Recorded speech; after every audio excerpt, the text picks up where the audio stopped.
The storm had rolled in with unnatural speed, swallowing the valley in a curtain of white. Snow hammered against the old chapel's walls like fists, demanding to be let in.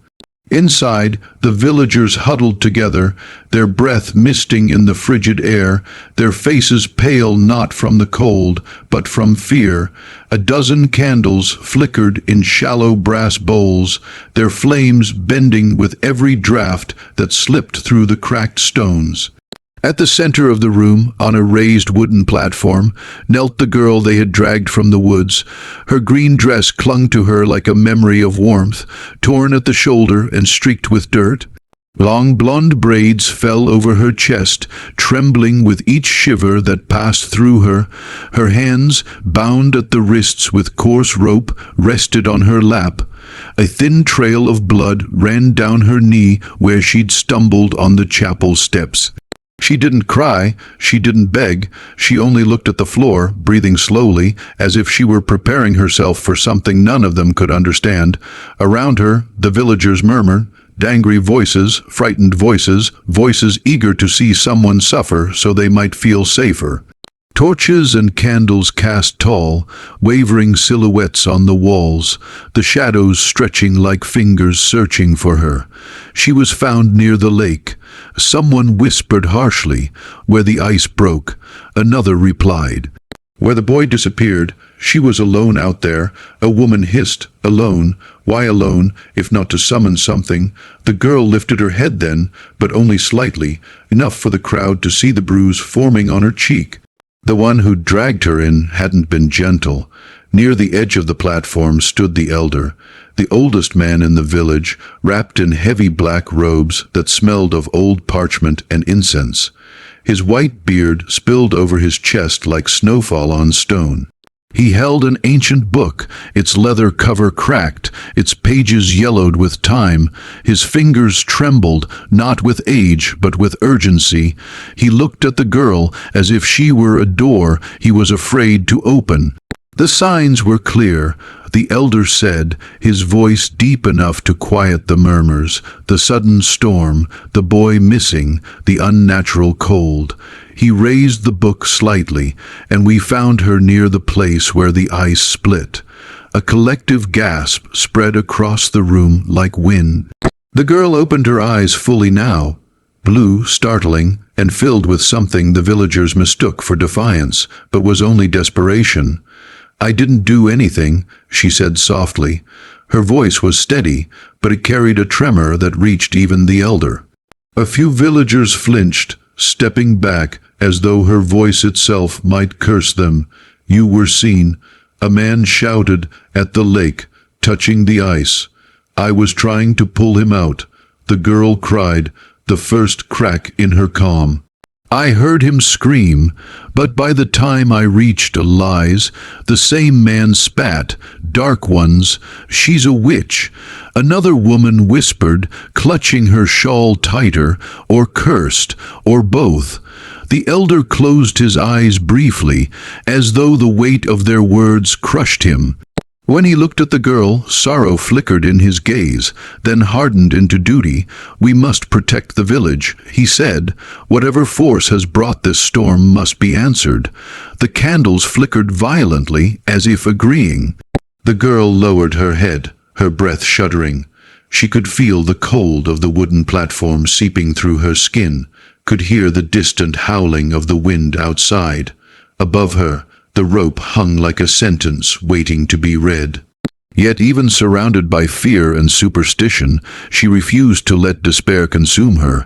She pressed her bound hands tighter together, not in prayer, but in stubborn hope. Someone would come, someone had to. Because she knew the truth the villagers refused to see. The storm was not her doing, and the real danger was still out there, drawing closer with every gust of icy wind smashing against the chapel door. But the villagers stood united in their terror, and fear, once fed, grows quickly. They needed someone to blame, someone to sacrifice, and tonight, under the trembling candlelight and the roaring storm, they had chosen her. The wind outside the chapel grew fiercer, rising from a howl to a roar. Snow scraped against the wooden walls like claws trying to tear their way in. The villagers huddled closer to one another, flinching each time the storm struck the door. The candles near the entrance sputtered violently, their flames stretching thin as the frozen air squeezed through the cracks. The elder tightened his grip on the ancient book, glancing toward the door uneasily. Even he, wrapped in authority and ritual, felt the storm pressing in like a living thing. "Bind her tighter." A man near the front muttered, "If the witch's master comes for her, she is not a witch."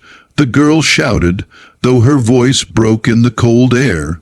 "I've told you," I tried to help the boy. Her plea only made the crowd more agitated. Fear twists itself into whatever shape it wants, and tonight it had chosen suspicion, frenzy, and superstition. But then something changed. A moment, just a moment, when the storm fell silent, not eased, not softened, stopped, as if someone had taken the world and pressed pause. The villagers froze, even the candles held still. Then a crash so violent the entire chapel shook. The heavy wooden doors slammed inward, bursting off their hinges, exploding into the room in a blast of snow and blue winter light. Several villagers stumbled back, shouting. Some shielded their faces from the flying shards of ice. The candles flared wildly and then held steady, burning brighter for the sudden rush of air. Silhouetted against the blinding storm stood a lone figure, a man, hat brim iced over, coat heavy with layers of snow.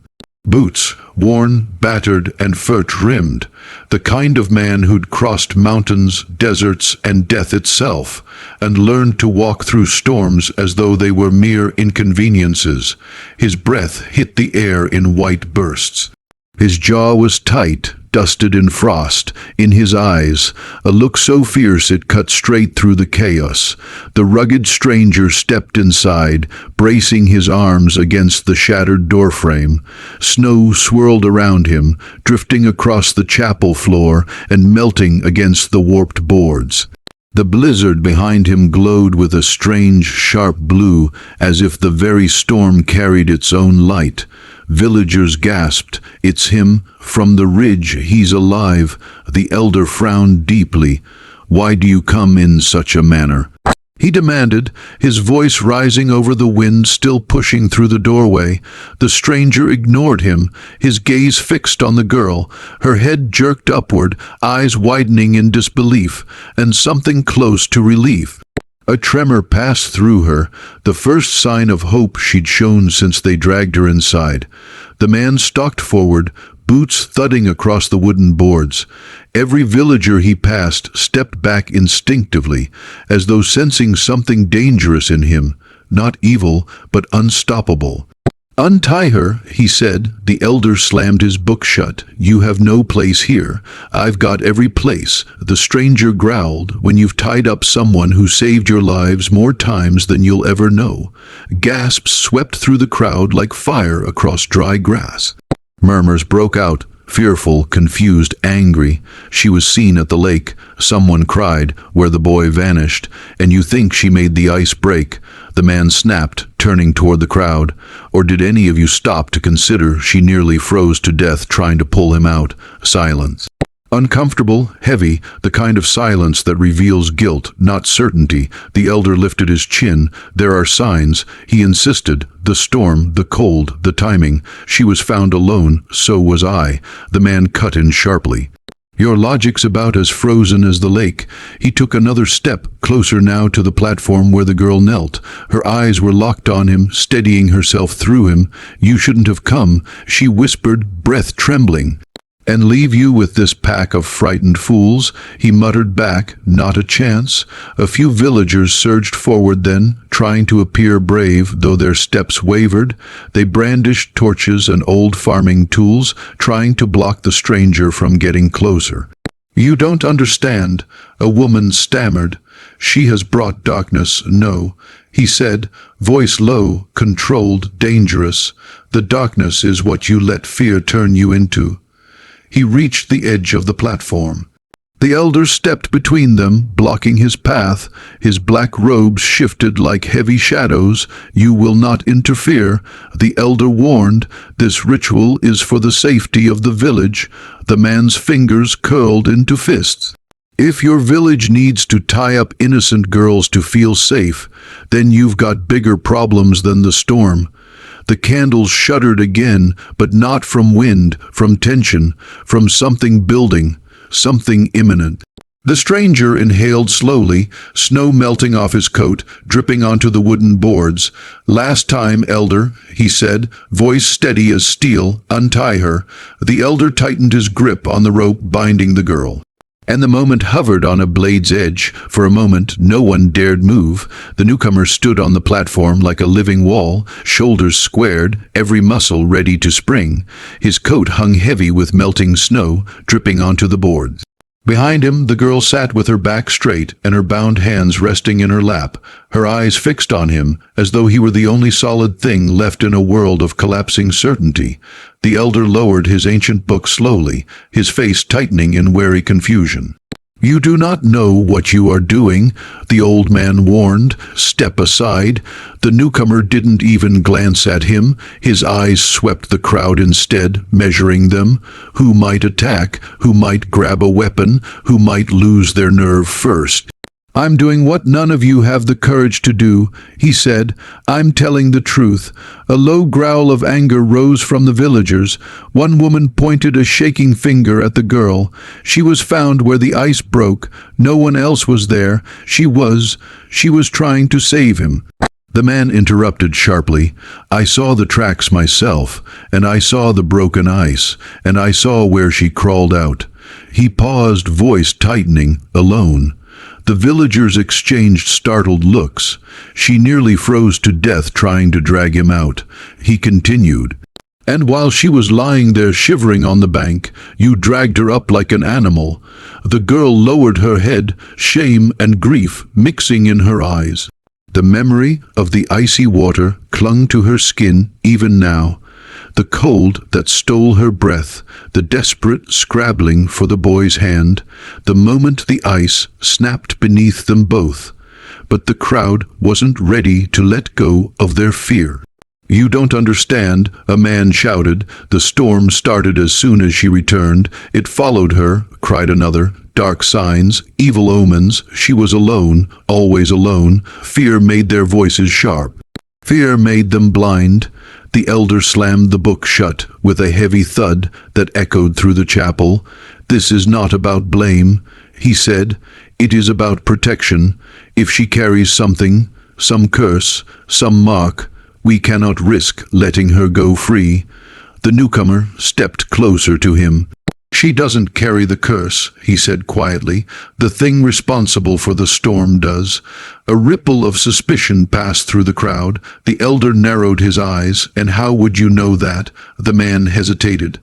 Only for a heartbeat, the girl caught the flicker of something in his expression. Fear, memory, recognition, whatever it was, he buried it quickly. "I know," he said, "because I've seen the signs before." The elder stiffened. Gasps spread like wildfire. "You've encountered this force?" the elder asked. "Yes." "Where?" He didn't answer, not directly. Instead, he looked at the girl, at the ropes around her wrists, at the bruise on her cheek, at the noose hanging above her. His jaw set in a hard line. "You're punishing the wrong person." Before the elder could reply, a heavy boom shook the chapel as the wind slammed into the boarded windows so hard the glass almost shattered. Snow burst through cracks in the frame, sprinkling the crowd with icy dust. The candles flickered violently. A few went out. The villagers huddled together, startled cries rising, the storms worsening. Someone yelled, "It's coming closer." Another crash of thunder rolled through the valley, even though it was deep winter, a sound that should not have been possible. The newcomer turned toward the open door. The wind didn't just howl now. It screamed, a long, mournful, unnatural sound that made the hair on every neck rise. The girl felt her blood go cold. She recognized that sound. So did he. Which was why, in the next breath, the newcomer spun back toward the elder and spoke in a voice hard as steel. "We don't have time for this ritual." Villagers stared at him, confused. "We're not the ones in danger," he continued. A hush fell over the room. "The storm isn't here because of her." He pointed toward the howling blizzard outside. "It's here because something is hunting her." The candles flickered, then every flame in the chapel went out at the same time. Darkness swallowed the room. Someone screamed, and the newcomer's voice cut through the shadows. "Get away from the door."